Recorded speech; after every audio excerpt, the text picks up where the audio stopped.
welcome back to Talk Drama to Me, where she want that D in 2 minutes or less. It's your host, Tiffany and G. Tiffany, what do you know about Harvard? I know it's a school that I can't get into. Same here, much to my mother's chagrin. I know that Elle Woods went there. Snap, that's right. Do you see they're doing an Elle Woods origin story? I started watching it, actually, and I don't know what I think. I put it on while I'm cleaning. I don't know if it's really hooking me in. But I love Elle Woods. I loved the movie Legally Blonde, so I think it's probably going to make me not like this because of how much I like Legally Blonde. But I think we're missing those kind of, I don't know how many episodes it is per se, but I miss having TV shows you can just put on the background, like a Parks and Rec, right? That doesn't mean I like it any less, but it has a very specific place in my life, right? Whereas some of these shows nowadays are so condensed, if I'm not sitting and actively watching, I will miss all of it. And Right. That's a bit of a shame. It's an art to have like a Friends, a Parks and Rec that you just put on. Did you like Schitt's Creek when it was around? Oh my God. David. One of my favorites. Yeah. Love that show. No, that's a really good callback. So yeah, I think hopefully it continues and we can have more Elle Woods. God knows we love the outfits, right? Totally agree. Speaking of Harvard, we've got Harvard at home. We've got a vertical drama centered around Harvard. Dude, Harvard must love all of this free press they are getting. It's My Quest for Harvard. Synopsis: he beats you in every exam. He makes your heart race in every hallway. And he's been your online crush for over a year. What if your enemy was your only ally? Dun, dun, dun. Harvard, I think, top 1, top 2 in the world. I think it goes between Stanford and Harvard and then MIT. I can't remember their rankings. No, I know Stanford's on the down and down. I know Yale's up there too. Yeah. Yale's probably in the top 3. I think I'm thinking of Cornell, not Stanford. Cornell's top 10. And why do I know this? It's because I'm Asian. You're scouting colleges for your child already. That is correct. Princeton actually is up there, but you wouldn't know it by the brand. But yeah. Yeah, I totally forgot about Princeton. Harvard, Yale. I think those are your top 3 here. Of course, in Korea, you could have Seoul University. Ooh. Korea University, Yonsei. Those are the top 3. They make the Sky elite schools out of Korea. Nice. I think abroad, abroad you've got so many old institutions, like an Oxford, right? Yeah, Oxford. I walked around Oxford. I loved that campus. Really beautiful. And interesting. I've never been. We should go. It's very Hogwartsy. I just loved the atmosphere. And there was a little violin shop. This would be a great segue for our other episode. But there's a little violin shop right outside Oxford University. I got to play some really expensive violins that I will never buy. I was basically pretending I'm in the market to buy a violin. And this is when I had maybe not even a comma in my bank account in college. Then I just, played 3 violins. And I ended up liking the second most expensive one, not even the most expensive one. I have so many questions about violins, but I'll save that for the next podcast. For the next podcast. Spoilers. Violins. Yeah. In this one, tell us about our main character, Grace, who has Harvard ambitions. Okay, so our female main character, her name is Kaylin Peluso. She plays a character named Grace George, or her instant messenger name, 404. I love their representation of her nerd, right? Love it. I'm not like, that's a nerd. And so I love that they had a script in which they could really play and flex around it. Like, what tells you nerd in a script?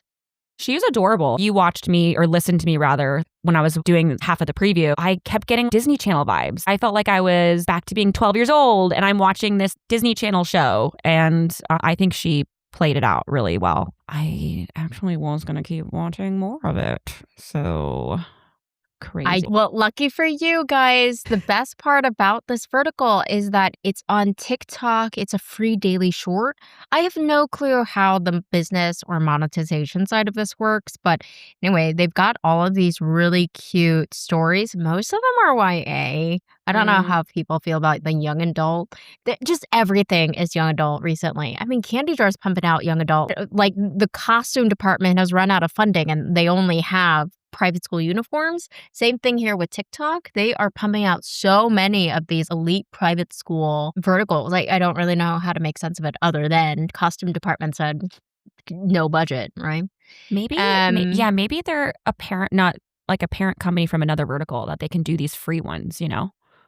So it doesn't really cost them. Or like they're already making money from another company that this really isn't. This is just something they can provide to get more traction or something. I don't know. I mean, that wouldn't surprise me if they're filming back to back with her because this girl, Kaylin, I've seen her in so many YAs. That's her shtick, either from the high school level or university. I wouldn't surprise me if she's just living on these school campuses at this point, just pumping out verticals. Or like fake school campuses, whatever it is. Or like, yeah that's school. true.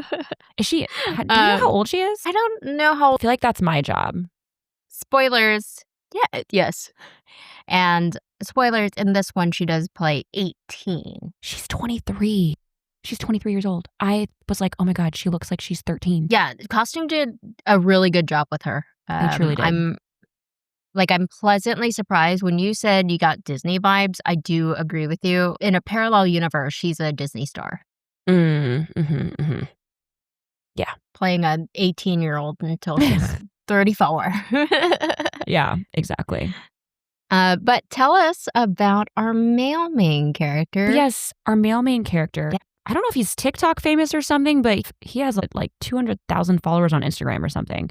She's around like 21K and he has like over, wait, let me just double check here. But it's a lot more. He's, 338,000 followers on TikTok. And then, and in his bio, I actually get kind of annoyed when people do this. In his bio, he put TikTok. Blake the Goat is his username. Ooh, cringe. He has 2.7 million followers on there, it looks like. Women, why are we so thirsty? I know. Why is it that we just see a pair of abs and we say follow? Doesn't matter. We accuse men of this all the time, but I don't know. You look at these numbers and you say, well, some of us have really good burner accounts. Yeah, exactly. So funny. I don't know what else he's in, but Blake Manning. Okay, so maybe he's just been in the game longer than her, but he plays Chris Sterling. I almost read Christ because I am Ron Burgundy and you have a T on there. But I do know it's Chris Sterling. She just corrected it. Chris Sterling or, quote, Infinite X. Knew it! Remember when I was saying that when I was watching? I'm like, oh, okay, I guess he's Infinite X. Okay, cool. I'm so smart, guys. I should go to Harvard. You. Yeah. Right. So this is where our story starts. In Florida, Brainiac girl, Grace, she gets into Harvard, but she can't afford it until her foster mom hands her a stack of cash. And it's right out of a kitchen drawer, just sitting there. Just as she's about to celebrate, debt collectors show up. And she scares them away with a chainsaw and a Freddie Krueger mask and gives them the money to make sure they never come back. I did laugh out loud during this part. Yes. Because number one, let's start with a chainsaw and the Freddy Krueger mask. That is a really strong opening. I've not seen anything like that. You know what? If I'm in a desperate situation and I don't have a gun, the next thing I could do is like, I am absolutely insane out of my mind, right? Right. I don't think Florida has a law that you can't own chainsaws. You can't operate that as a child. Have you seen the TikTok content where the girls are classically trained and they're doing jazz moves while walking home at night? That's what this reminds like warding me off like yeah. Yes, like Fosse across the street. Yeah. Yeah. So yes, I totally cracked up. I thought this was such a strong opening for a TikTok daily short. I don't have a lot of faith in them because most of them are AI, but this super, super cute. What's not cute, $30,000 is what they're trying to collect for a gambling debt from her dead alcoholic dad. But so sorry, Mom. By the way, it's not her real mom. It's her foster mom. So that means more, right? Her foster mom has somehow saved up $30,000 in cash for her to go to Harvard. But depressing spoiler alert, I looked it up. Guess how much annual tuition at Harvard is? It's above $50,000. Gets the number. Oh, I would have guessed more than that. just because I know that out-of-state tuition for like a state school can even run you up kind of a lot. It is $62,226, and that's just tuition. Crazy. That's not even your food or any of that. We did the state school route. Did you get scholarships and stuff? Yeah. So my dad, his deal with me was if I stayed in state, then he would pay for my college because he saw those price tags on out of state. And that's why I chose ASU, which, thank God, because then that's how I met you. And ASU had the best music program from what I could see out of the three. They obviously did well. Kudos to you. Also funny because then I got scholarships and then my dad didn't have to pay as much. So I'm like, damn it, I didn't even try to go out of state. But $30,000 is not enough nowadays. So thank God she gave the money to the goons anyway, because that would have really been a drop in the bucket for her. Not Totally. the best way to go. Right. Yeah. That'll cover your first semester. Right. And then what? Yeah. You're back in the terrible position you're in. Anyway. Right. But will she forever be in this terrible position? Sorry. I will never know. Okay. So with the Freddie Krueger mask, she gives them the money to make sure they never come back. And then out of nowhere, the Monopoly man with white gloves and everything, a little pocket watch, just shows up literally out of nowhere, claiming that she calls out that this is a vertical plot. And again, like, wow, this vertical is really surprising me. It's really cute. It doesn't have to happen all the time, but for this campy style, I love that we're kind of going a bit meta, a bit behind the vertical curtain. It was very, very campy. Disney Channel, Nickelodeon kind of TV show. I never watched iCarly, but I feel like this was kind of the same vibes. I had already grown up by then. Girl, I still watch Bluey, so whatever. I love Dragon Tales. That's my guilty pleasure. Do you remember Dragon Tales? I do. Come along, take my hand. Let's all go to Dragonland. For the viewers no one can see this because we don't have video, but G was just doing a little club dancing, like almost throwing her peach around to my Dragon Tales theme. Hey, that Dragon Tales remix, again, nasty. Okay, sorry. I'm making us stray further away from our plot here. The Monopoly man shows up claiming she is the long-lost daughter of a billionaire. And he was like, we know you want to go to Harvard so bad. Also, how? He promises to handle her Harvard recommendations if she comes with him. Her mom sends her off. Her mom packs her bags for her. Inside the bag is clothes and then a bottle of her homemade fruit wine. Tell me you're from Florida without telling me you're from Florida. Homemade fruit wine? Is that just sangria? Oh, wait. Fruit wine? Is that a combination of different fruits? Fermented? I don't know.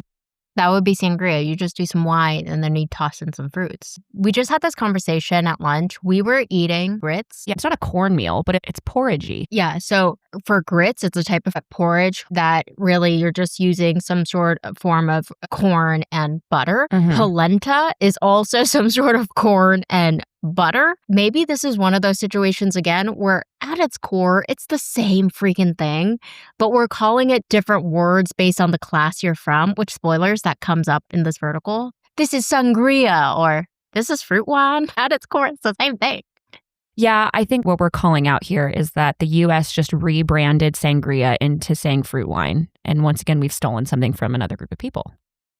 This sangria, that's too hard to say. That's too hard. Okay, so fruit wine. Her mom packs her fruit wine in the suitcase, also not wrapped at all. So it could have cracked and spilled all over her clothes that she so neatly packed. The brainiac girl arrives at the mansion. She goes with the guy, where her step-siblings, lawyer bro. Oh my God, what a strong opening. Did you see this man's outfit? Did I see his outfit? I mean, first of all, just from the top up, he has a suit jacket. I thought, oh, we've got some sort of American Psycho, Christian Bale in a suit vibes. I was like, oh, kind of cute. I could see it. Then your eyes trail down to some goddamn gym shorts. This must be, he's the lawyer bro. He's a partner, by the way. He is a partner at a law firm and a suit jacket up top, gym shorts at the bottom. My only guess here is he must work remotely. Yeah, he came off of a Zoom call. And then in this moment right now, I showed you my t-shirt. I will show you right now. I do not have pants on. I just showed G that I don't have pants on. I am in my underwear and a t-shirt. Why are you in the sexiest red panties for our your podcast Listen. recording. I can't even talk. I'm so shocked by what I've seen. I'm just trying to show up for you. I don't know what the problem is. I don't know why I'm Does being this shamed. mean I'm not your friend? Because I am. You have gym shorts. You're shaming this man and you're in gym shorts. I know those gym shorts. You've had those a long time. I've had these such a long time, and Tiffany can never get rid of them because the fashion right now for running shorts is to have another pair of shorts under, and I can't do it. It's because my thighs rub together too much or something, that having that extra piece of fabric makes it hard to run in. I love the 2-in-1 where it's a panty under and then the running shorts. Perfect. Mm-hmm. Mm-hmm. Sometimes those ones with the shorts on the inside, if you have a little bit more of a butt like I do, it will give you a wedgie and hurt. They just don't account for people having butts. Yeah. I know it's effective to have your phone in the inner short pocket, but again, I feel like it messes up my running to have something like that near me. I just prefer a little running belt. I don't know if that makes me old. Does that make me old? I wouldn't say that. Wow, that was a long pause, Tiffany. I don't think I can really speak on this. I have no room to talk. I don't run. I should run. My cardio, I got to step it up. Well, Lawyer Bro is definitely doing something in the gym after his Zoom call. So yeah, we have Lawyer Bro in his outfit. Then we have Influencer Bro and the stepsister, evil stepsister, are less than thrilled. She sneaks off to text her crush online, known as Infinite X. And it's Brainiac Girl. She goes in the bathroom mid-convo because she gets a text. Infinite X wants to meet up with her. She is determined to transfer to St. Ing. Is that how you say it? They said it 2 different ways, and that's one of them, right. So go for it. Okay, St. Ing Academy. Is it Ingy? The elite prep school he recommended to secure her Harvard dreams. So this random dude she's never met has suggested this school, and without even a Google, that's where she wants to go. So they're like, okay, we'll get you there. Brainiac Girl now gets into this St. Ing school, and she's bullied, but then aces her exams, ranking number 2, right behind the hottie guy. Tell the people your reaction to seeing hottie. So I was shocked with this. I was like, oh, they're going to show him in the shower, and it's just dripping wet. He's in the shower. I was like, whoa, okay. He was wet. He was very chiseled, very chiseled. He had washboard abs. So he clearly does not eat carbs. He does not skip gym day. He is very fit. So did you think he was cute then? Because your reaction said he was cute. It was the body. I don't love, but the body was bodying. I will give him that. Washboard abs. Yeah. I prefer more of a dad bod. I don't really want that. Yeah. I feel insecure if I'm with someone like that. It's a me problem. Look, but in a fuck, marry, kill proposition, I know which one it is. Me? You would also? Well, who are the other 2 people? Isn't the whole point of that game there's 3 options? Basing it off the abs. Put in anybody else. I've already picked a slot for this man. And it's not marriage, guys. It is not marriage, but we're either killing him or it's a one and done.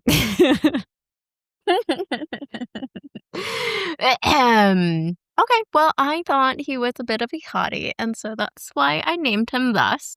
Yeah, that's okay. We'll keep it. Yeah, his face is a little handsome Squidward for me, but doesn't matter because that body, yikes. Yeah, we just got, we have to collect ourselves here. We just talked about a half-naked man in a towel. Okay, so we forgot here that the bullies changed the sign on the locker room to say women's. So the Brainiac Girl goes into the locker room, and that's how she stumbles in on this guy because they changed the sign. So she's now in the men's locker room. And then they rip off the sign. The bullies go in there to find the girl, and they're like, where are you? So she jumps into the shower with the hottie guy to hide, and she has her hands on his abs like almost the entire scene. I don't think they told her to do that. She was probably like, this is an artistic choice. This is what the character would have wanted. Was it faking it? Remember the hockey captain one, the turkey hand? Turkey hand? I don't remember this. With Jake Galluccio. They go to fist bump and then she goes, turkey. Oh, yes. I used to do that. Cute? Yeah. This scene is very, very reminiscent of something like that. And that was one of my favorite early vertical scenes. So memorable to me. I got such a kick out of this interpretation. This whole thing is cute. I don't hate this at all. I think this might be one of the first, I wouldn't say invested, but I'm giggling at things. Oh, this is like a comedy and it's just so silly. And of course, it still has some of those vertical things that I'm like, oh my God, this is so dumb. But there has been things that are happening here and there that make it a little different and a little more lighthearted, I feel like. Okay. Oh my God. Look at good. I feel so good because I pick the verticals we watch and finally. Yes, you do. What are we? We're at episode 40. 40 in. I've got to win. I've watched 40 previews. Well, maybe more like 30. What are we going to do when we get to 50? That's on you. That's a big celebration. We got to brainstorm. 100? Can you imagine? Who will you be at 100 verticals? I'll either be less or more of a person. We're not sure. We will. We're really not sure, guys. She's going to ask some existential crisis questions. What does friendship mean? And how deep is too deep? Yeah. What level of brain rot will I be at that point? Right. Because you're not doing this for yourself. You're doing it for me. And that is true love. Yeah. Two things here. Well, the one phrase I really enjoyed was she was mouthing off all these statistics about not sexual arousal, but physical arousal. And he was like, okay, but can you biologically look away? That's cute. Yeah, it feels like a cute. person wrote that. It wasn't AI. This is not an AI or a porn script. That's also part of this. I think I like it. They took their time. There was a little more time. Yeah. And it will not disappoint you because it definitely isn't a porn script. I watched it all the way through. You didn't like the feet. Feet always get you. No, but he was like curling his toe like that. Like, I'm going to show you. It was like a... Don't do it. Like a... Guys, she's showing me her foot. No, not for the foot people. Tiffany, we can't keep attracting them. What I just did for you in the screen might be a case to be against feet. It was just a curled toe thing, and it was like on the side of the foot rolled, and they stayed on it for way too long, and I was just like, no. It's like a jump scare. Ew. Dude, verticals are for foot people. Like, no one can convince me otherwise. Huge. It was a huge ick. Okay, I will take us through. So, see Mr. McHottie without a shirt, which I have no complaints. Please give me more. We cut to the national quiz competition where her evil stepsister tries to sabotage our Brainiac girl with an air cannon, but it literally backfires on her. It explodes in her face, and Brainiac girl actually wins the spelling portion of the national quiz. Then, in a surprise, Hottie shows up, and there they realize that they're the same people from the shower, and sparks fly on stage. So I didn't miss too much out of the free preview. I was almost there. Yeah, actually. We could have gone further, but I think this is a good representation because it's about 20% of the total vertical, which is the free preview length we usually like. So I throw it to you because I did finish. How about you? Did not finish? Do need finishing? Likely, I don't know. I likely won't finish it because I know you're just going to tell me what happens. Okay, let's say you didn't have an insane friend who you could depend on. If I was stupid high on my couch and I was just doom scrolling, okay, this is stupid. Let me finish that. See how that vertical goes? I probably would. Look, a yes is a yes in my book. Okay, it doesn't matter in which condition I got you to watch all of the vertical. I am going to take it because up until this point, you still have not watched. Remember the very first episode we ever did, and we never aired that episode. It was a test episode amongst our friends to see if we had chemistry. That's the only vertical I've ever watched fully to the end. Hey, how dumb are we that we have chemistry? Right? We don't need our friends to tell us that. We've been friends for over a decade. What? So, do you think like we like each other? Or do you think do you think we know Well, things? I think it was probably also more like, are we enjoyable to listen to? We can listen to ourselves probably, but can other people tolerate us? This is really just for me to talk to you. And I'm sorry that I have lied to you over the course of 40 episodes. I have just been dying to get you to watch the stuff that I have. I even got you to watch a K-drama. Like, we've been friends for how long? And that finally happened thanks to this podcast. I'm going to take my wins where I can get them. So I'm going to take you through. Let's go, girls. The two nerds then agreed to meet at the school library, and she imagines how that interaction's going to go. And she imagines Infinite X as Chris. Girl, on the nose, on the nose. She imagines him as the shower guy. Yeah. Okay. And so she imagines it as Hottie, and Hottie actually is pretty hot. He's in a black button-up.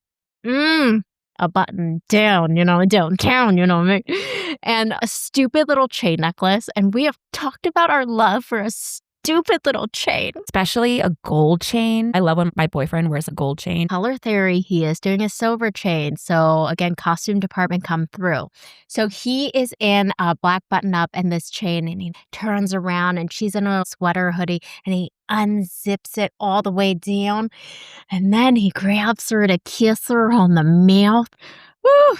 It was good. They already kiss? Well, no, in this dream sequence, she does. And she does feel a little guilty about it, but she snaps out of it because ring, ring, someone calls and says that her dad has woken up from his coma. And so she rushes off to meet her dad, who then holds a gala in his honor for waking up for the coma, and then in her honor to show his long-lost daughter, Grace, right? The Brainiac. Because they're from the same echelon. Hottie and his mom also attend this gala, and they get into an argument about a marriage alliance between the two families, in which Hottie does agree to a marriage alliance, but not with evil stepsister. He agrees with Brainiac Girl. Marriage alliance at this age? They're rich. In Korea, this actually happens more often than we like to admit. What? Yeah. There's a really famous one where Whoa. I think he runs some division of SK that has exploded because of semiconductors. And he cheated on his wife, who is the daughter of the former president. And in Korea, the wronged party has to declare that they want to be divorced for the divorce to proceed. Oh, I love her. She was so petty. She said, absolutely not. No divorce. And so he couldn't marry his mistress, and the whole world knows she's the mistress.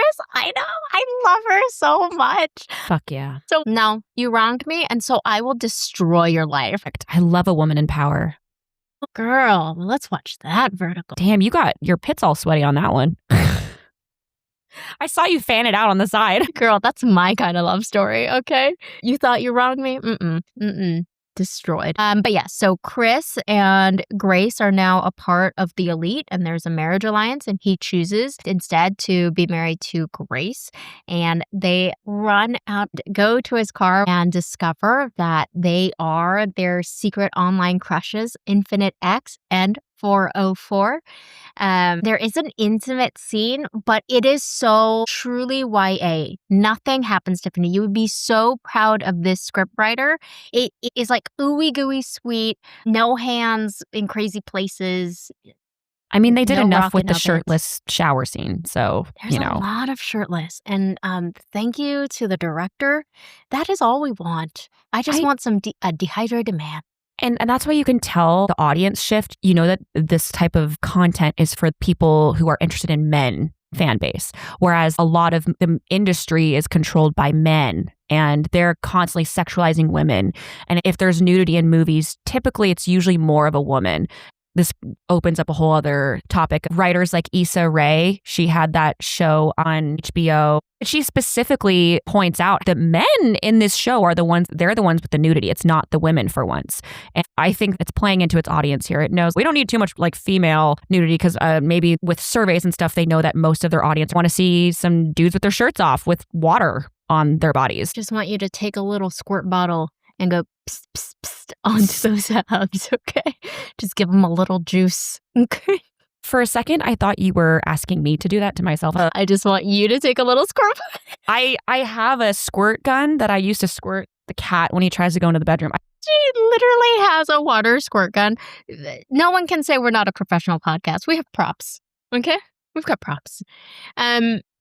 Then in the big kind of finale here, there is a big final exam at their elite school where the Brainiac has decided to help several students cheat. They're on Adderall and stuff. They are caught, and despite her honesty, she is expelled back to public school in Florida, where Hottie with a Body joins her.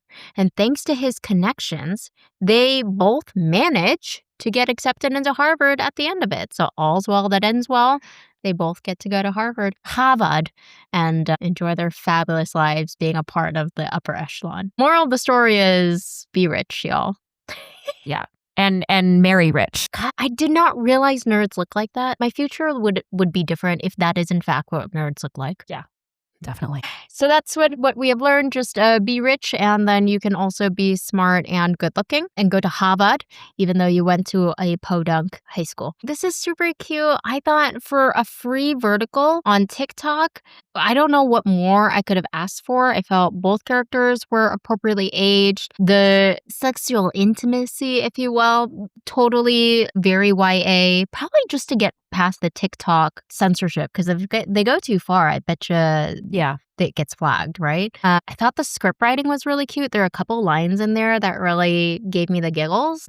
Yeah, and no me too. Intense bullying, and that can definitely happen in these YAs, right? Well, guys, thanks so much for joining us for another DNF. This series, it will sunset at the end of the summer. Yeah, I think the DNF is more me than both of us. Sorry, I can't help myself.